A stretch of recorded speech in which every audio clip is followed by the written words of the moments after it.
Okay, reverse racism in America. There's a problem that's really been brewing up for a while in America, and there's a contingent of black people who really actually hate white people.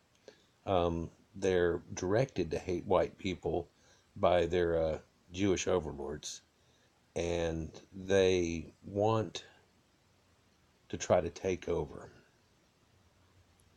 And they do things like this here to show you that it says that they were the Hebrews because this says fine Heeboes on it. And truly, they've gotten people to believe this. Very gullible people who don't know what Photoshop is or ever look into anything. But to be sold aboard the ship Bowie Ifland, which actually is a Jewish slave ship.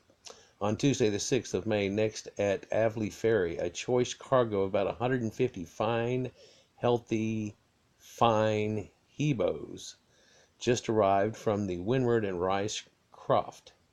The utmost care has already been taken and shall be continued to keep them free from the leaf of danger of being infected with the, and it stops, but the rest of that is the smallpox virus. And yeah, so we're supposed to, man, these are the Hebrews, right? Well, if anybody knew anything, this is all made out of type. So this is type, and it's all supposed to be consistent. But what's not consistent is Heeboes. It looks like the ES is about right, but there's something wrong with all of this. The E's aren't even uniform. It really doesn't look right.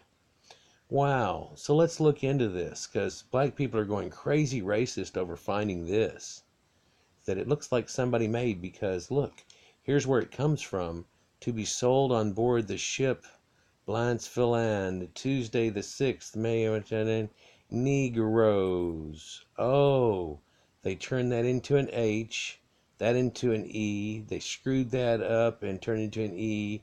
This is a B now. See how they twisted and did that? Heeboes. Oh, that's just so sad.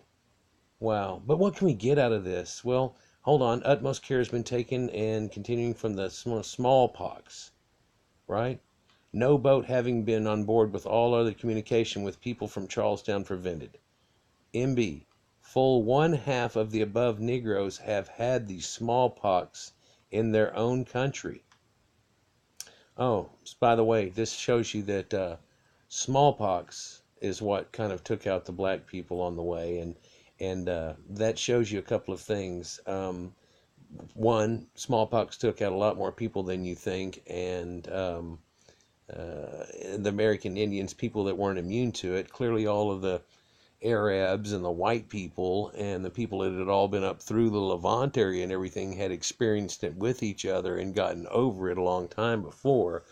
But this also shows you that the black people in this area had not contacted the people from over in there. They had been totally separated. They had never been in the Levant area, have anything to do with the people of the Bible, or they would have already run into it and gotten smallpox before. But now they're getting smallpox, just like the American Indians at the exact same time frame are getting smallpox from exposure to people that carry it but don't have it. It's exactly how it happened to the Indians in the same exact time frame, and it's because they have no exposure to these same people. And it's kind of an easy proof to say that they had nothing to do with the Bible in the first place. And of course, most people know that they're not. But the black people think that they are. They say because it says slavery that means them. Well, there was so much white chattel slavery going on.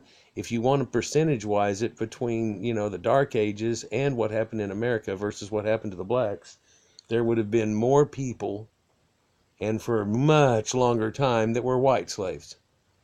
Even if you figure in the small amount of time that blacks were actually for their whole life, because most people don't realize it, but actually black people were only enslaved for 7 years and then released. It was an edict that they had, and the Jewish people had to do it too. It's funny, but they had a thing happen that actually ended up by a Jew, and and made it happen to where they could keep them for their life. But yeah, don't get here. At the time, during the colonial period, in the small Jewish communities of the time, almost every Jewish household, any form, north or south, possessed at least one slave. So they said there was only 25-26% of the households in the South that had slaves. They're saying that at least 40% of those were owned by Jews, and every Jewish household had black people in it. And if you're rich, you're going to have 2 or 3 or 4 running your stuff. And then if you're a plantation, you're going to have a shitload. And I'm guessing if we tried to figure it out, that would be a high percentage. And I wonder how many white people ever even had a slave out of this. It may be a small, small number compared to what people thought just recently or think right now to this day if you're a racist. But look, here's these things. There's the Heeboes. There's the Negroes. Look how they changed this stuff. Isn't that amazing?